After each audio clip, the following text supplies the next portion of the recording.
Bonsoir. À fin 2024, Maurice tient une population un petit peu plus qui 1 million 200 000 d'immunes. Nous pays peut faire face à un double phénomène, soit augmentation de l'espérance de vie, mais aussi une baisse dans taux natalité. Dans nos émissions aujourd'hui, nous pouvons envie comprendre qui peut cause ce phénomène-là et que l'impact non seulement au niveau de nos sociétés, mais aussi au niveau de l'économie. Avec nous aujourd'hui, on a le docteur Chris Valaydon, qui est un démographe et avocat, qui finit aussi un haut cadre qui s'occupe dossier population et développement dans les Nations Unies. Chris Valaydon, bonsoir. Bonsoir. Et merci pour votre présence dans nos plateaux aujourd'hui. En bref, quand nous peut dire démographe, donc nous besoin comprendre qui est un spécialiste dans tout ce qui concerne le changement dans la population, c'est bien ça? Oui.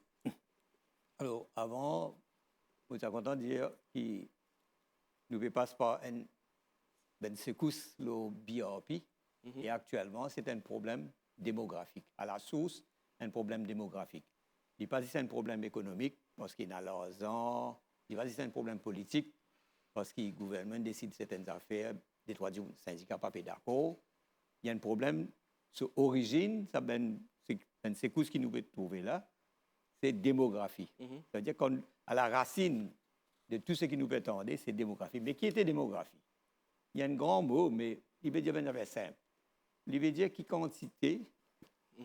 Ouais. Oui. Donc, oui, tu avais demandé une affaire simple, oui? Oui, il y a les simples, comment dire, il veut dire qui quantité de monde est dans un pays, qui autres groupes d'âge étaient, oui. Et que ça se trouvait, mais surtout, sur l'évolution de sa population. Si pas y augmenter, si pas y diminuer, et nous avons un peu qui fait y augmenter, qui fait y diminuer. Il y a un facteur qui fait y augmenter, par exemple, le nombre de naissances. Il y a un facteur qui fait y diminuer, le nombre de décès. Après, il y a immigration, migration, etc. Donc, Mofin Diali, dans Maurice, il y a une population qui dépasse un petit peu 1 200 000 d'immunes, selon le dernier chiffre qui tient là pour 2024. Quand nous cause naissance, nous trouvons que le nombre de Tibaba qui peut gagner dans Maurice, quelque part, il peut diminuer. L'année dernière, il y a 12 800 et quelques naissances. Qui explique sa situation-là? Bon, justement, pour donner un exemple, ce qui nous apprend dans ce qui nous étudie dans la démographie, c'est nous prenons la population Maurice par exemple. Maurice, il y a une population qui peut baisser. Il finit arriver un pic en 2015 avec 1 256 000 d'immunes.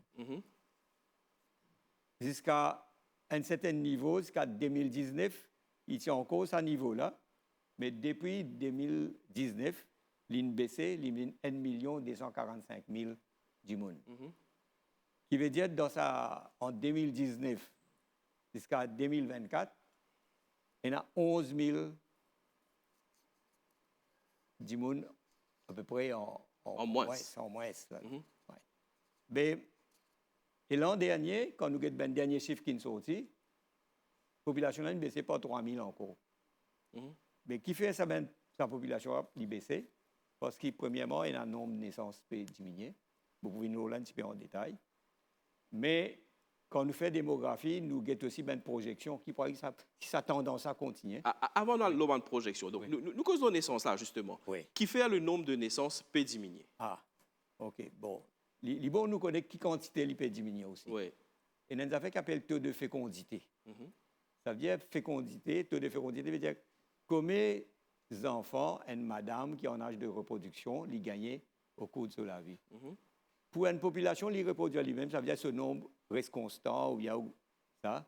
Nous avons 2,1 enfants, enfin de manière que nous calculons ça, par chaque madame qui est en âge de reproduction.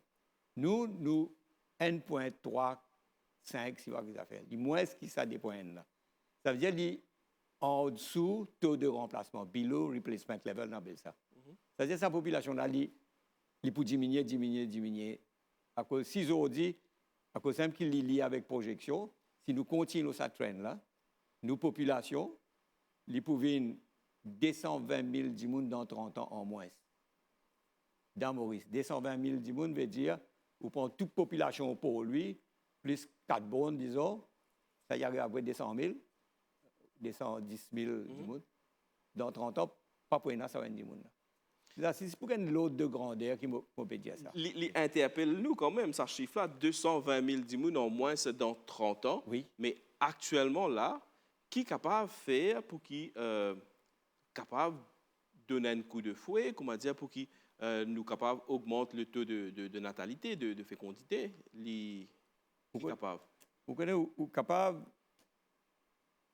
de faire une campagne pour faire du monde arrête de gagner des enfants. Ou mettre contraception, tout ça, ben affaire là. Pour faire du monde gagner des enfants, il est pratiquement impossible. Ça, c'est ce qu'on appelle une décision, qu'on appelle bedroom decision. Vous ne pouvez pas prendre un boardroom decision, ça. Beaucoup de pays essayent, donnent incentive. Il n'y a pas de masse ça quantité bien là, pour augmenter la fécondité, pour faire ben du monde gagner. Parce qu'il n'y a pas que facteur qu'il y a un couple, ils ont décidé pour gagner des enfants, ou bien pas gagner des enfants. Et ça, ces affaires-là, parce qu'ils ont dit, du monde met plus l'importance, l'investissement qu'ils ont besoin de mettre dans les enfants. À l'époque, longtemps, ben grande famille, du monde longtemps, il y a beaucoup d'enfants, parce qu'il y a un taux de mortalité infantile qui est assez fort, donc il peut faire beaucoup d'enfants. Deuxièmement, ces ben enfants-là, c'est avisé comme une sorte de sécurité. Ça, c'est ces ben enfants-là qui pourraient être dans le carreau, pour être toutes ces ben affaires-là. Mais aujourd'hui, ça, ben chose n'a pas existé. Donc, Chris Valaidon, ou cause par rapport à longtemps, justement, nous avons un petit graphique concernant 1972. Donc, comment la répartition était. Nous trouvons un petit peu à l'écran. Donc, quand nous regardons au niveau de l'écran, sa baseline là, donc nous trouvons assez large le nombre de jeunes qui tiennent à sa période là. C'est bien ça qui s'agraffe là peut montrer nous? Oui, ça on appelle ça une pyramide de population. Hein? Oui. Une pyramide de la population. Sa base qui trouvait là en bas, c'est benzen l'âge ça. Ça veut dire qu'il y en a beaucoup de jeunes côté blé, côté ça, blé male, ben garçon, et côté femelle, ben fille. Sa base là, l'îlose. Quand l'îlose, ça veut dire le nombre de jeunes, c'est beaucoup. Mais plus il allait augmenter dans l'âge, vous trouvez les vignes petit. Donc ça, c'était en 1972. Oui, 72. Et juste après, nous avons un autre graphique concernant 2024, de trouver comment les choses finissent d'évoluer dans ce span of time là. Vous trouvez que la pyramide là, il se transforme à ça, une boule comme ça. Ça veut dire que sa base là, le nombre de jeunes, il diminue beaucoup. Le nombre d'enfants, nombre de jeunes, à cause de sa baisse de naissance, là, il diminue. Au milieu, il est un petit peu plus gros. Et là aussi, il y a un petit peu plus gros.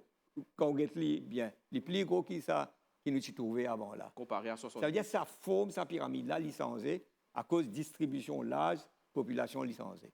Ça, c'est un graphique concernant en l'espace de 50 ans. Donc, comment ça finit d'évoluer à Maurice? Oui. Quand nous trouvons une évolution pareille, qui ça veut dire l'état de société et que... Allez, nous cause l'état de société d'abord. Oui. Bon, pour comprendre le nombre de naissances, nous tenons à peu près 27 000 naissances en 1970 par l'année.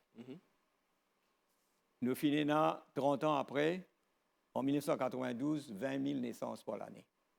Là, récemment, comment on peut dire, 12 000 naissances 12 000, par l'année. Ça veut dire qu'il y a une conséquence énorme. Et aujourd'hui, quand nous regardons les statistiques, les enfants qui ont moins de 14 ans, ce nombre peut baisser beaucoup. Dans le mot capable dire un petit peu plus de détails là. Proportion des enfants qui ont moins de 15 ans aujourd'hui, il peut aller, les 20% en 2011, aujourd'hui, les 15% à peu près en 2022. Et ça, nombre-là pour continuer à baisser l'année à l'année. Quand nous trouvons moins de jeunes à Maurice, il y a une répercussion. Quand tu arrives à l'âge adulte, ça veut dire que nous prenons moins de personnes au labor market. C'est bien ça? Exactement. Ça veut dire, les enfants qui peinent aujourd'hui dans 18 ans, disons qu'on se travaille, nous prenons 12 000 enfants qui rentrent là, 12 000, 18 ans, qui pour rentrer au marché du travail. Le nombre de travailleurs peut diminuer. Et ça, chiffre nombre de travailleurs là, dans la démographie, nous dit un monde qui est âgé entre 15 et 64 ans, ils ont en âge de travailler. Ça veut dire qu'ils travaillent. On appelle ça population active. Mais ça chiffre-là il commence à baisser depuis 2017 dans Maurice. La population. Ça veut dire, si nous le mettons plus simple, nombre de travailleurs mauriciens, il diminue, puis commence à diminuer depuis 2017. 2017, nous sommes à 890 000 dimoun dans sa lase là. Là, actuellement, il y a à peu près 870 000. Nous finissons par perdre 20 000. Il y a 20 000 Mauriciens travailleurs en moins. Dans cette petite période de temps, 2017, ça veut dire dans 7 ans. Et ça, train-là, il peut continuer encore. Il peut continuer. Ça, je veux dire, au niveau des travailleurs, ben, ils sont en âge de travailler. Et si nous comptons dans Maurice, il y a des gens entre 15 et 18 ans, beaucoup dans l'école, pas de travail. Ça, nombre-là, il y a encore diminué, il y a encore moins. Mais il y a un autre constat qui nous fait, il y a des gens qui peuvent vivre plus longtemps. Quand nous regardons ça des graphes que nous trouvons là, il y a une population 60 ans à monter. Donc, les conditions de vie faire que ça va dire l'espérance de vie augmenter. C'est une bonne chose pour un pays aussi. Oui, oui, exactement. Ça première dimension, nous avons fécondité, naissance. Là, c'est la première. Deuxième affaire démographique qui nous guettait, c'est longévité. Et tout ça là, si vous guettez bien, c'est bien donné objectif, comment on appelle, c'est bien fait ça. C'est bien chiffre. Et dans la réalité des chiffres. Nous pas payer zéro émotion, pas la politique, non, là-dedans, c'est 10, ben chiffre qui dit où ça. Ben chiffre dit où que longévité peut augmenter. Longévité, une bonne affaire, comment on peut dire, il y a une si progrès de société, ça. Longévité veut dire, au lieu, en 1945, Bendimoun vivent jusqu'à en moyenne 50 ans. Aujourd'hui, c'est ce qu'on appelle l'espérance de vie, on appelle ça comme ça. Et une madame, un enfant quand il est né, il y a une madame qui peut vivre jusqu'à 77 ans. S'il y a une Michel, 70 ans. Toujours une 7 ans de différence. On appelle ça l'espérance de vie.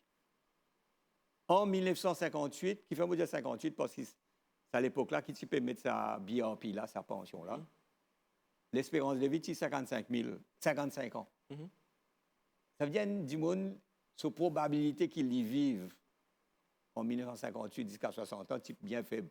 Si du monde arrive à l'âge, tu mets de pension là 60 ans, pour une raison bien chose, je ne vais pas mettre les 50 ans, sinon beaucoup de monde qui gagne une pension.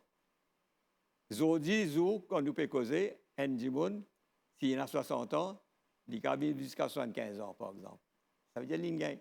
Nous avons 15 ans plus de pension pour payer, tandis qu'avant, les petites choses. À cause de ça, Ben Dimoun besoin comprendre qu'il y a une relation entre démographie, entre l'espérance de vie et qu'un fonds de pension. Parce que plus nous allons, plus Dimoun vivre longtemps, plus un fonds de pension besoin payer.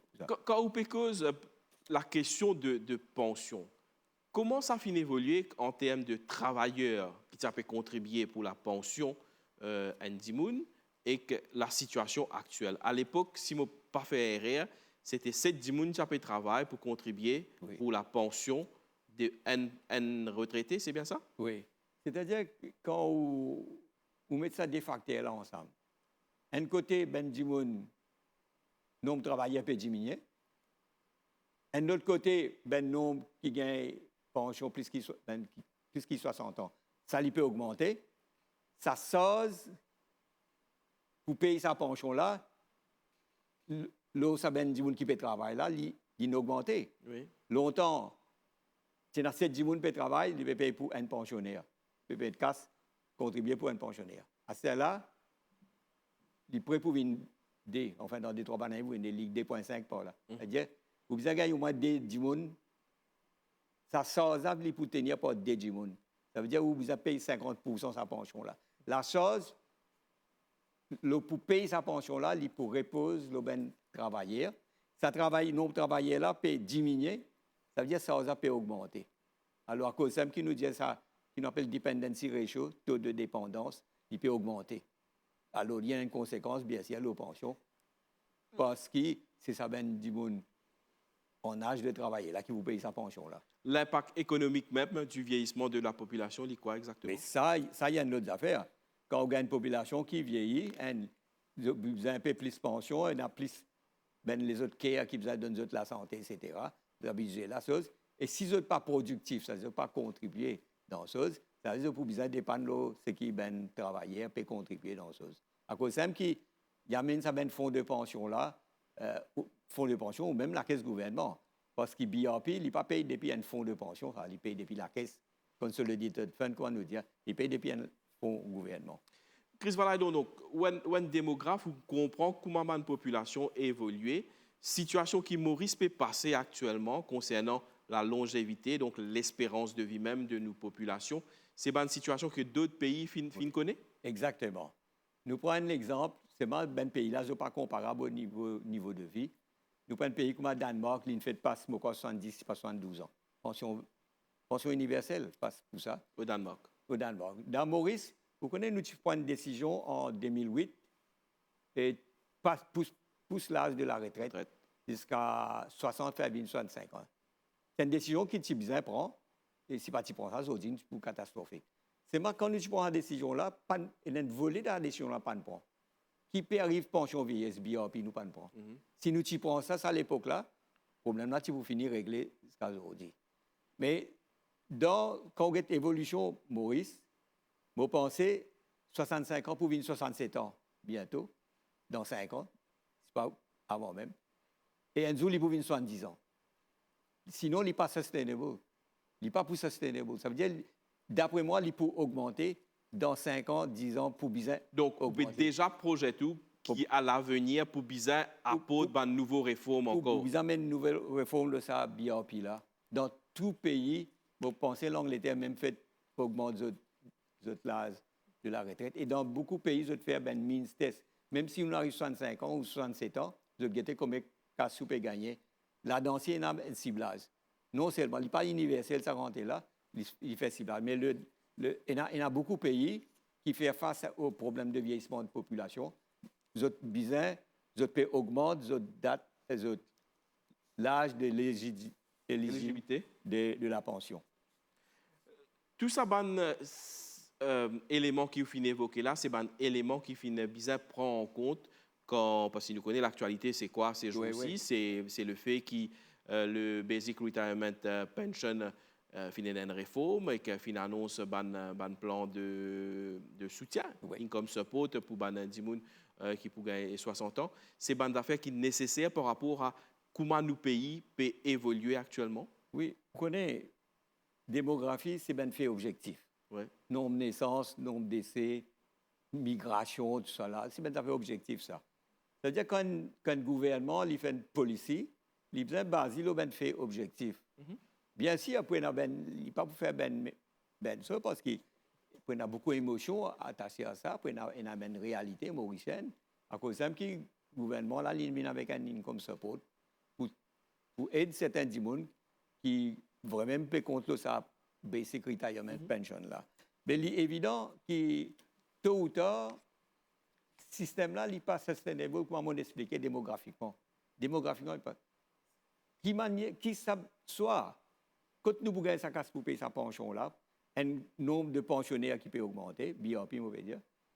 Quand nous pouvons sa casse, soit le gouvernement-là, il a besoin de faire un choix policy.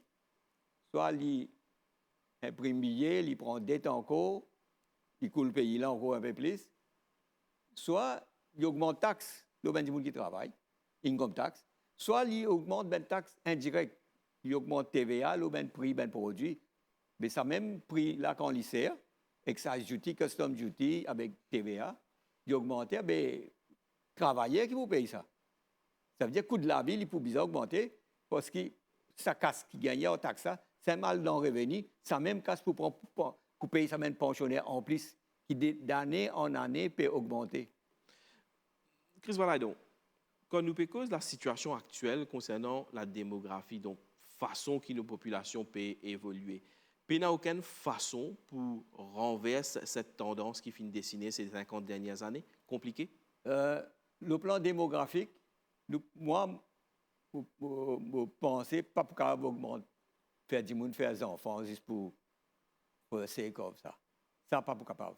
Pour bien, ce qui nous appelle, moi, prochain bombe qui pourrait là. Ça, c'est une bombe, ça une bombe, disons, démographique, on dirait. Prochain bombe qui pourrait là dans nos pays, au niveau politique. Décision politique qui peut prendre, c'est concerne main-d'œuvre. Nombre de travailleurs peut diminuer, ou d'après moi, personnel, mon avis, ou besoin faire une labor migration policy, ou besoin contre les travailleurs immigrés pour venir. Et là, pour y a beaucoup de monde pour critiquer ça, mais là, pour dire aïe, peut venir coquin. Vous comprenez qu'il y a un problème. Vous voyez, ça déjà un bon, plutôt nous qu'en cause là. Non, certainement, nous causons là maintenant parce qu'on peut cause de la migration, mais il y a aussi des Mauriciens qui peuvent quitter Maurice peut aller. Si mon chiffre pas fait erreur, je pense qu'il y a 3000 personnes, un petit peu plus de 3000 personnes, voilà. Nous trouvons à l'écran qui quittent Maurice final dans les autres pays pour aller travailler, pour aller émigrer là-bas. C'est une tendance qui finit dessiner au fil des années aussi à Maurice. Il y a une tendance. Il y a une autre tendance qui, ça, c'est ben travailleur, ben adulte qui n'allait. Ben Mauricien qui peut aller. Et il y a une autre affaire qui nous a fait bien attention, qui, là, depuis plus de 15-20 ans, tous les années, ben Mauricien jeune, finit faire Chelsea. Un étudiant, on peut dire. Étudiant. Mais ça, le gouvernement, enfin, l'État dépense 12 ans l'étude dans ça. Et que ça, les parents investissent par millions à envoyer sa casse là, les enfants là, la prennent 5 pays sont allés. L'Australie, Canada, Nouvelle-Zélande, les États-Unis, l'Angleterre. Ils sont là-bas pour ne pas retourner ça. Bon, des 3 retourner là-dedans, mais toutes les années, vous gagnez entre 1000 et 1500 jeunes qui quittent Maurice. C'est benzen qui vous comptez pour remplacer. Pour venir l'élite de demain, pour venir travailler, ça peut aller. Sans compte ben adulte qui n'est pas travail. Comment faire pour renverser ça? Compliqué? Il est bien compliqué. Ou bien, il y a ce qu'on appelle une labor migration policy. Ou bien, connaît qui attitude doit adopter vis-à-vis sa travailleur migrant qui peut venir là. Si vous traitez comme on peut traiter actuellement, si ben syndicat ou bien ben les autres gens disent aïe, peut venir coquin au travail ou bien Mauricien développe une xénophobie vis-à-vis ça. Ça ben travailleurs immigrés là. Je parle là maintenant, hein. Je parle dans les autres pays pour business. Il y a souvent ceux qui viennent à Maurice pour un contrat de 2 ans mais et quelques. Mais ça, police et gouvernement, nous mettons 2 ans après renouveler, etc. Alors que si nous avons une labor policy, labor migration policy, enfin, moi, je pense, besoin faire un petit peu que moi l'Australie faire, ou besoin donner une possibilité.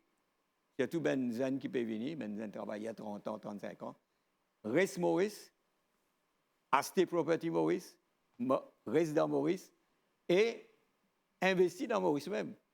Un des gens qui dans l'Australie. Ça pourrait rendre dans l'économie, là, c'est ça qui reste dans l'économie. Vous comprenez? Et il peut aussi un main-d'œuvre, un rajeunissement de la population avec les temps, parce que ça mène du monde là, pour une citoyenneté, tout ça là. Mais comment vous dire, il y a un gros problème politique, ça a beaucoup de monde pour critiquer. Nous paraissons beaucoup les temps, oui. Chris Valadon.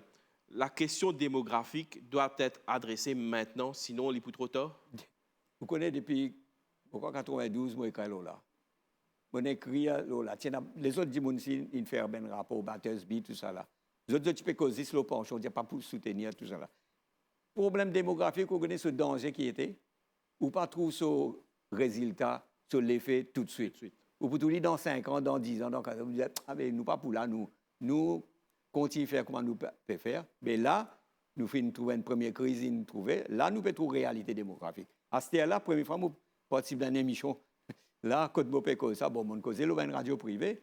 Quand nous faisons bien faire une chose, parce que nous avons une déformation démographique, vraiment. On dit bien cause démographie. Là, nous faisons cause migration là. Ça, démographie là, pour moi, il y a une essence de tout nous à la base de beaucoup de nos problèmes.